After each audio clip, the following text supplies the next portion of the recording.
चालू करते हैं ऐसे 300 का। किसका? ऐसे 300 का।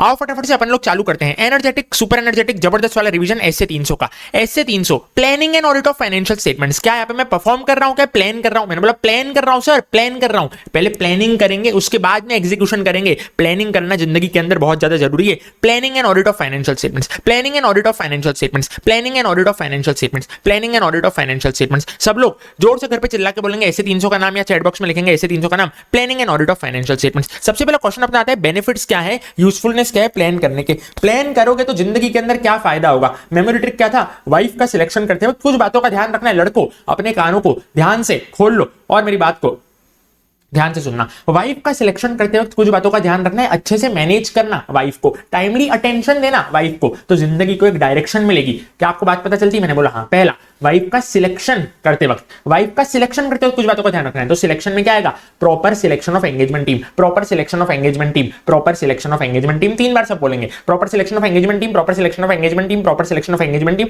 हर पॉइंट को मेरे साथ साथ 3 बार दोहराया जाएगा तुम लोगों के द्वारा घर पे, ठीक है? हाँ, मैंने बोला अच्छे से मैनेज करना, proper management of audit engagement, proper management of audit engagement, proper management of audit engagement, ठीक है? उसके बाद क्या देना है उसको? टाइमली अटेंशन देना है, यानी timely resolution of potential problem, timely resolution of potential problems, timely resolution of potential problems. Attention देना है, attention two important areas, attention two important areas, attention two important areas, attention two important areas, ताकि जिंदगी को क्या मिले? Direction मिले। Direction and supervision of engagement team, direction and supervision of engagement team, direction and supervision of engagement team. 3-3 बार दोहराते हुए चलेंगे कि आप लोग अगर रिवीजन को ये बार बार देख रहे हो ना, तो अगर आप खुद से भी नहीं पढ़ रहे हो तो 3 बार मेरे साथ साथ इधर ही तुम लोग दोहरा दो, ठीक है? मैंने बोला हाँ सर, समझ गए।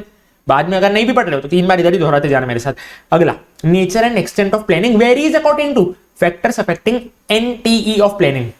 क्या बोल रहा हूं? प्लानिंग जो है ना, किन किन चीजों पर डिपेंड करेगी? Nature and extent of planning varies according to और factors affecting the nature and extent of planning. Planning किन किन चीजों पर डिपेंड करेगी? मैंने बोला था साइज और कॉम्प्लेक्सिटी क्लाइंट की, एक्सपीरियंस मेरा और चेंज इन सर्कमस्टेंसेस। वापस से 3 बार, साइज और कॉम्प्लेक्सिटी क्लाइंट की, एक्सपीरियंस मेरा और change in circumstances. Size and complexity client की, एक्सपीरियंस मेरा बोले तो ऑडिटर का, और चेंज इन सर्कमस्टेंसेस। मैंने बोला ठीक है, अच्छा था।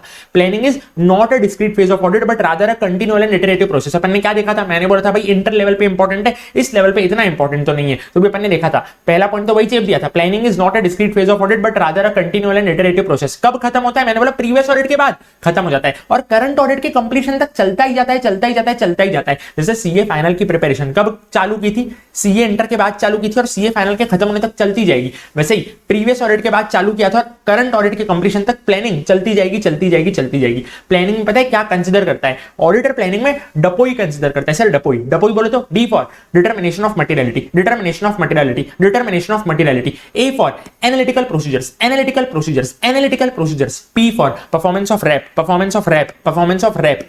ओ for obtaining understanding of law, obtaining understanding of law, obtaining understanding of law। और I for involvement of expert, involvement of expert, involvement of expert बोले तो डपोई भाई, डपोई। एलिमेंट्स ऑफ प्लानिंग वापस से एमसीक्यू के लिए जरूरी है, एक बार पढ़ते हुए चलना, ज्यादा इस पे लोड लेने की जरूरत नहीं है। पूरा का पूरा ऐसे 300 मेरे को नहीं लगता है कि बहुत ज्यादा लोड लेने की जरूरत है। 1-2 बार पढ़ते हुए चलना, ज्यादा लोड वोड मत लेना, ठीक है? इसमें हाँ, ज्यादा याद वाद करने मत बैठना, ठीक है? एलिमेंट्स ऑफ प्लानिंग होते हैं 2 प्रकार के, प्रिलिमिनरी एंगेजमेंट एक्टिविटीज और planning activities. Sir preliminary engagement activities में सबसे पहले पता है क्या आता है? Acceptance and continuance of client relationship and audit engagement. ये वही है जो अपन ने एसक्यूसी 1 में पढ़ा था, आईसीसी, इंटीग्रिटी तेरी, कॉम्पिटेंस मेरी, कंप्लायंस मेरी। दूसरा, कंप्लायंस विद एथिकल रिक्वायरमेंट, यानी इन लोगों को पता नहीं क्या जिंदगी में चुल मची और एक कंप्लायंस वाला अलग पॉइंट बना दिया। भाई इसमें आईसीसी आ गया ना, तो भी पता नहीं इनको क्या चुल मची। आईसीसी का में से कंप्लायंस निकाल के अलग पॉइंट बना दिया, इंटीग्रिटी तेरी, कॉम्पिटेंस मेरी, कंप्लायंस मेरी। तो भी वो पॉइंट नंबर 1 में आ गया था, तो भी इन लोगों ने कंप्लायंस का अलग पॉइंट बनाया, कंप्लायंस विद एथिकल रिक्वायरमेंट। और तीसरे पॉइंट पे जाकर मैं क्या करूंगा ना, अंडरस्टैंड करूंगा टर्म्स ऑफ एंगेजमेंट, अंडरस्टैंड करूंगा terms of engagement. Terms of engagement को अंडरस्टैंड करूंगा जो ऐसे 210 में बनाए जाते हैं। लोड नहीं था, ज्यादा लोड लेने की जरूरत नहीं, खाली समझते हुए चलो, ठीक है? Not so important. अगला, प्लानिंग एक्टिविटी। प्लानिंग एक्टिविटी में 2 चीज आती है, ऑडिट स्ट्रेटेजी और audit plan. Audit strategy, audit plan, audit strategy, audit plan. Audit strategy में क्या आता है ना, STD, scope, timing and direction. Audit plan में क्या आता है ना, एनटीई, नेचर, टाइमिंग एंड एक्सटेंट, ठीक है? Nature, timing, extent. Contents of audit plan. Audit plan में क्या क्या आएगा ना, anti of RAP, NTE of FAP, NTE of PAP, NTE of RAP, NTE of FAP, NTE of PAP. RAP बोले तो risk assessment procedure, fap बोले तो further audit procedure, ठीक है। हाँ, changes in audit strategy and plan due to below factors. Sir audit strategy और audit plan क्यों change होंगे? मैंने बोला यूसीएसी के कारण चेंज होंगे। Sir what do you mean by UCAC? क्या बकवास किए जा रहे हो? मैंने बोला बहुत सिंपल है, unexpected event, change in law, audit evidence, change in condition, unexpected event, change in law, audit evidence, change in condition, unexpected event, change in law, audit evidence, change in condition, UCAC, UCAC, UCAC, UCAC. अगला important है, test से knowledge पे question है, factors while establishing audit strategy. एक line में अंदर explanation लिखना है। मैंने क्या किया था, आपको खाली हेडिंग दी थी। सर एक्सप्लेनेशन कैसे करना है, हमको याद कैसे करना है? भाई लोड ही नहीं है, जो हेडिंग है ना उसको ही खोल के लिख देना है। जैसे कि for example determination of characteristics of audit, auditor has to determine the characteristics of audit, खत्म। खाली वो हेडिंग को ही खोल के रख देना है, वही एक्सप्लेनेशन होगा, ठीक है। एक लाइन ओन लिखना है, मैंने आपको बोला था। हाँ, मॉड्यूल में से पढ़ने की कोशिश मत करना, याद सब कुछ वर्ड टू वर्ड नहीं कर पाओगे। एग्जाम ओरिएंटेड पढ़ के चलना, जो 1.5 दिन में नहीं होगा अभी भी मत करना, तो खाली उसको ही खोलते हुए चलना। डॉक्टर तपन है इसकी मेमोरी टेक्निक। सर डॉक्टर तपन में से ए को उड़ा दो, ए को उड़ा दो, ए को उड़ा दो, ए को उड़ा दो मतलब कि ए और ए हटा देना। डॉक्टर तपन में डॉक्टर टीपीएन लेना है। सर सर सर मेरे साथ साथ याद करते जाइए, सब लोग घर पे चिल्लाते जाइए, आजू बाजू वालों की शर्म छोड़ते जाइए। Determination of characteristics of audit, determination of characteristics of audit, determination of characteristics of audit. R for reporting objective, R for reporting objective, R for reporting objective. T for teams efforts, teams efforts, teams efforts. P for preliminary engagement activity, preliminary engagement activity, preliminary engagement activity. N for NTE of resources, NTE of resources, NTE of resources, NTE of resources. Benefits of overall audit strategy, वापस से एक line अपनी भाषा में लिखनी है। Memory trick है met. Sir वो क्या लिखना है अंदर अपने भाषा में एक्सप्लेनेशन में? मैंने बोले थे जो मैंने ब्लू से लिखा है ना, वो आओ समझाता हूं। मेट बोले तो मैंने बोला management of resource, allocation of resource, timing of resource, employment of resource. Great sir, मैंने बोला बहुत इजी है, तो बहुत ज्यादा इजी है। Management of resource, allocation of resource, timing of resource, employment of resource. वापस से sir, management of resource, allocation of resource, timing of resource, employment of resource. Sir क्या लिखना है एक लाइन में? पहला मैंने बोला मैनेजमेंट ऑफ रिसोर्स में लिख देना कि EQCR किया जाएगा, जो अपन ने SQC 1 में पढ़ा है ना। जो बेटा है ना, बेटा उसके काम को कौन चेक करेगा? बाप। बोले तो एंगेजमेंट पार्टनर को कौन चेक करेगा? EQCR, engagement quality control reviewer. Simple, मैंने बोला। हाँ, अगला मेट में क्या आता है? मैनेजमेंट ऑफ रिसोर्सेज के बाद एलोकेशन ऑफ रिसोर्सेज। एलोकेशन यानी कि कितने मेंबर्स मेरे को भेजने हैं इन्वेंट्री काउंट करने पे, ये लिख देना। मान लो चिंटू, मिंटू, टिंटू, पिंकी, कितनों को भेजना है, कितने आर्टिकल को भेजना है, बेसिकली वो। मेट में अगला क्या आता है? Timing of deployment of resources. Sir timing में मैंने बोला कब भेजना है, इंटरिम डेट पे भेजना है या कट ऑफ डेट पे भेजना है। और आखिरी आता है एम्प्लॉयमेंट ऑफ रिसोर्सेज। एम्प्लॉयमेंट यानी किसको भेजना है? एक्सपीरियंस बंदों को भेजना है, ऐसा लिखना। ऐसा मत लिख देना कि फर्स्ट ईयर आर्टिकल को भेजेंगे, ना ना ना, एक्सपीरियंस बंदों को भेजेंगे। 3 चीजों का किया जाएगा डॉक्यूमेंटेशन, पता है किसका? ऑडिट स्ट्रेटेजी, ऑडिट प्लान, दोनों में change with reasons. Audit strategy, audit plan, दोनों में change with reasons. Audit strategy, audit plan, दोनों में change with reasons. Sir audit strategy को पता है क्या बोला जाएगा? रिकॉर्ड ऑफ की डिसीजंस, क्या क्या फैसले लिए, वो होती ऑडिट स्ट्रेटेजी। और ऑडिट प्लान यानी कि NTE of RAP, NTE of RAP, NTE of RAP. ऐसे तो इसमें एंटी ऑफ पैप और एंटी ऑफ पैप भी आएगा, पर यहां पे डॉक्यूमेंटेशन वाले क्वेश्चन में अपन कितना लिखेंगे? Record of NTE of RAP. क्यों? मॉड्यूल में दिया हुआ इसलिए, खत्म हो गई बात, ज्यादा माथाफोड़ी करने की नहीं। ऑडिट स्ट्रेटेजी, ऑडिट प्लान, दोनों में चेंज विद रीजंस, ये डॉक्यूमेंटेशन का पार्ट है। स्ट्रेटेजी का मतलब क्या है? फैसले, record of key decisions. Plan का मतलब क्या है? NTE of RAP, NTE of RAP, NTE of RAP. जोर से चिल्लाएंगे, एंटी ऑफ रैप। अगला question, relationship between audit strategy and audit plan, दोनों का क्या रिलेशन है? मैंने बोला ऑडिट स्ट्रेटेजी ऊपर ऊपर से बनती है, प्लान डीप में बनता है। यानी audit strategy is prepared before audit plan, पहले स्ट्रेटेजी बनेगी फिर प्लान बनेगा। जैसे स्ट्रेटेजी वीडियो तुम देखोगे मेरी और बाद में खुद की इन डेप्थ स्ट्रेटेजी बनाओगे। मैंने बोला हाँ, समझ गए। दूसरा, ऑडिट प्लान ज्यादा डिटेल्ड होता है क्योंकि वो एंटी ऑफ ऑडिट प्रोसीजर की बात करता है। मैंने आपको बताया था ऑडिट स्ट्रेटेजी की जब भी बात करूं तो स्कोप, टाइमिंग, डायरेक्शन बोले तो एसटीडी आएगा, लेकिन ऑडिट प्लान की बात करूं तो नेचर, टाइमिंग, एक्सटेंड बोले तो एनटीई आएगा। मैंने बोला हाँ, एक में चेंज होगा तो दूसरे में भी चेंज होगा ही होगा रे। और ऑडिट स्ट्रेटेजी क्या देता है? गाइडलाइन देता है। सर वापस से एक बार पढ़ाओ ना। मैंने बोला बिल्कुल, पहले बनेगी ऑडिट स्ट्रेटेजी फिर बनेगा ऑडिट प्लान, यानी audit strategy is prepared before audit plan. Audit plan ज्यादा डिटेल्ड होता है क्योंकि वो एनटीई की बात करता है। मैंने बोला था हाँ सर, याद आया, ऑडिट प्लान एनटीई की बात करता है। एक में चेंज आएगा तो दूसरे में भी चेंज आएगा और ऑडिट स्ट्रेटेजी गाइडलाइन देता है। मैंने बोला ठीक है सर, समझ गया।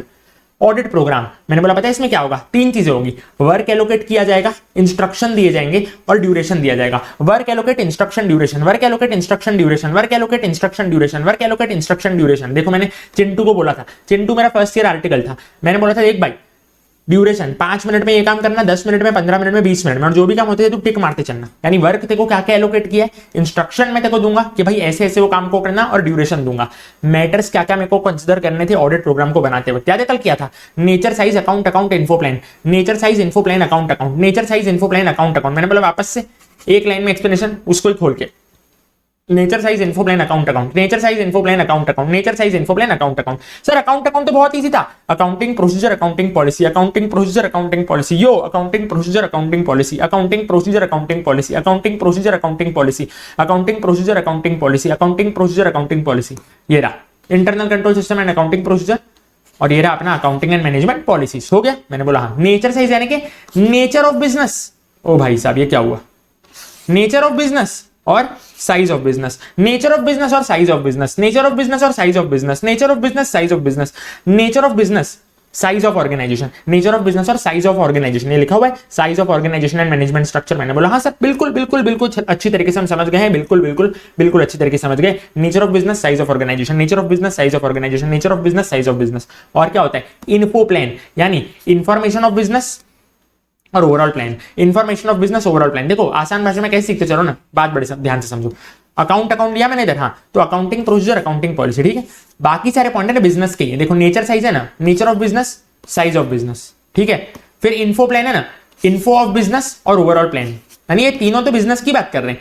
देखो nature of business, size of business और इन्फो ऑफ बिजनेस, ये तीनों बिजनेस बिजनेस बिजनेस लिख के आ जाना, ठीक है। बिजनेस बिजनेस बिजनेस लिख के आ जाना, वर्ड टू वर्ड याद करने की कोशिश मत करना, इतना भी कर लोगे ना तो बहुत ज्यादा मतलब चल जाएगा भाई, ज्यादा लोड वोड देने की जरूरत नहीं है, ठीक है। मैंने बोला हाँ nature of business size of business info of business, nature of business size of business info of business, nature of business size of business business info of business, ठीक है। मैंने बोला हाँ सर इन्फॉर्मेशन ऑफ बिजनेस।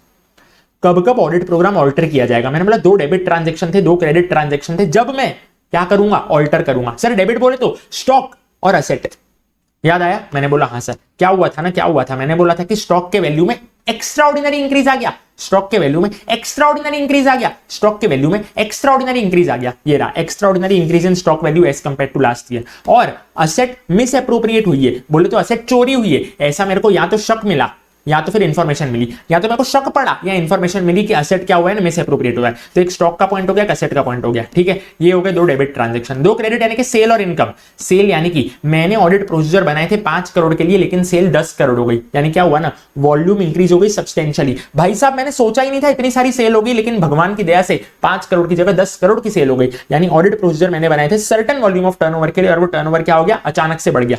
और दूसरा क्या था, income थे। 2 डेबिट ट्रांजैक्शन पर थे, स्टॉक तो स्टॉक की वैल्यू में एक्स्ट्राऑर्डिनरी इंक्रीज आया, असेट मिस अप्रोप्रिएट हुआ, सेल मैंने देखा कि अचानक से बढ़ गई, और इनकम तो इनकम काट के मैंने क्या बोला था, internal control. It is discovered that internal control procedures were not as effective as assumed when audit programme framed.